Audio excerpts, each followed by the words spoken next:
Good afternoon, class. Today we will continue on our mensuration 2 and we'll be discussing folding a sector into a cone.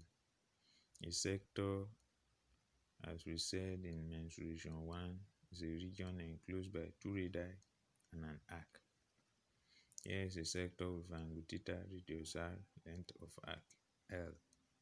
When join ends A and B, it will give you this cone you have here. Our observation from the process of folding: as you join the two ends A and B, the slant height of your cone becomes the radius of the sector. L is R. Also, the length of your arc L is what we turn to the circumference of the base of your cone. That is, our L is 2 pi r. I'm using small r to be the base radius of our cone.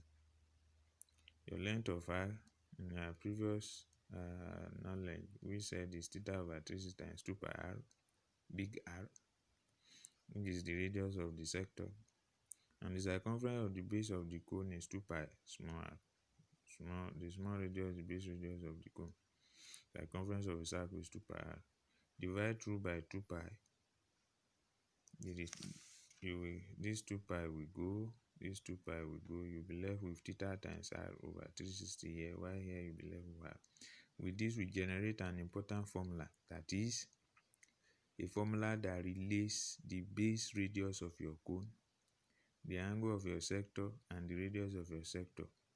That is, the base radius of your cone is the angle of your sector multiplied by radius of your sector over 360. Question number 1. A paper cone has a base diameter of 8 cm and a height 3 cm. If the cone is cut and open out into the sector of a circle, what is the angle of the sector?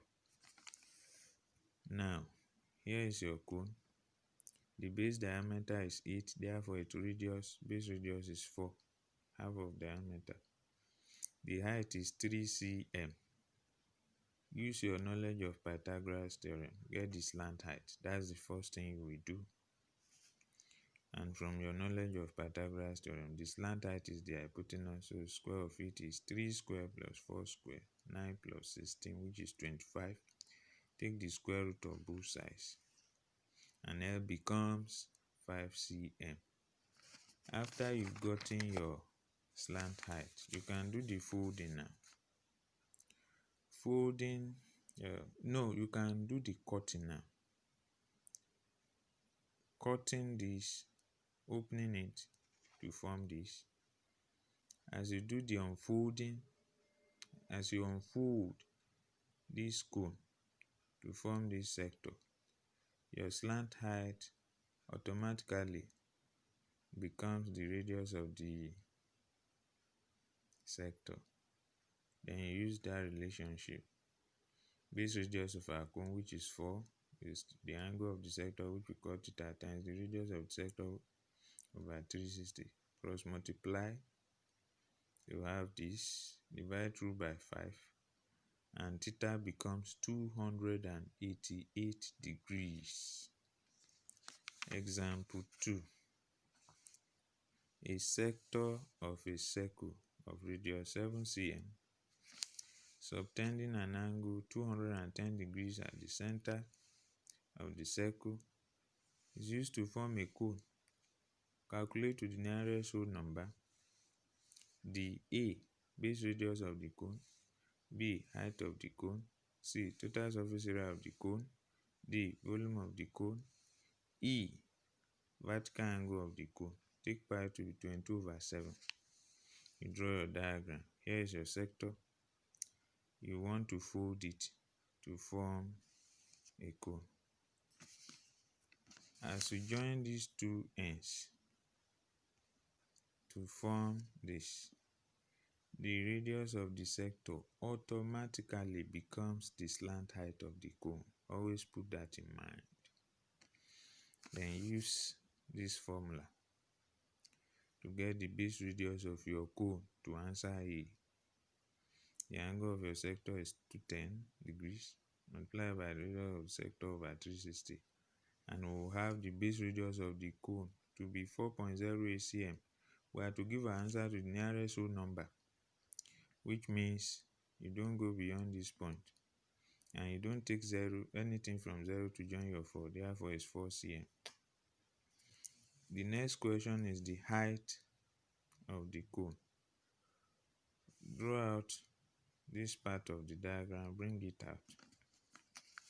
Remember, you've calculated your r, small r. Use your Pythagoras theorem. L is your hypotenuse squared, which is 7. Your small r, don't use 4. Don't use the approximated value. Use the value we got before it to do your work. Do not use the approximated value. With that, you have this. This will give you 16.6464. Collect your like terms. Now, e square is this. Thereafter, you take the square root of both sides, and h becomes 5.67 cm. To the nearest whole number, you take 1 from 6 to join 5, and you have 6 cm. Total surface area of the cone is pi rl plus pi r squared. Pi is 22 over 7. Small r is this. L is 7. Pi is 22 over 7. Small r is this squared. When you multiply 7 by this by 22, you have this over this 7. When you multiply 22 by 4.08 by 4.08, you have this over 7. Divide by 7. Divide by 7 to give this. Add. And you have to the nearest whole number to be 142 cm squared for area. You don't take anything from 0 to join 2. Volume of our cone is 1 over 3 pi r square h. 1 over 3, 22 over 7 times 4.08 squared times 5.67. Don't use 6 for your height. Use the value before it.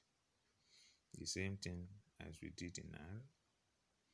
Multiply 22 by 4.08 by 4.0 by 5.67 to have this. Multiply 3 by 7 to have this. Divide through to have this. Then to the nearest whole number, it gives 99 cm cube. You take 1 from this A to join this A to have 99. For your vertical angle, bring out a part of your cone where you have 7, your base radius, and this is your height. All sides are known. This is a part of the vertical angle. This is your vertical angle for your cone. So I brought out this part to have this. You can use sine, you can use cos, you can use tan. They will all work. I decided to use sine. Sine alpha is opposite of hypotenuse. Our opposite is 4.08. Our hypotenuse is 7. 4.08 over 7 is 0.5829. To get alpha, take sine inverse of both sides. That is, press your shift, your sine, while your calculator is in degrees. Then you have 35.65 degrees. Now, your vertical angle is this whole angle, which is 2 alpha. Therefore, your vertical angle is 2 alpha, which is 2 times 35.65, which will give 71.3 degrees. And to the nearest whole number, it gives 71 degrees.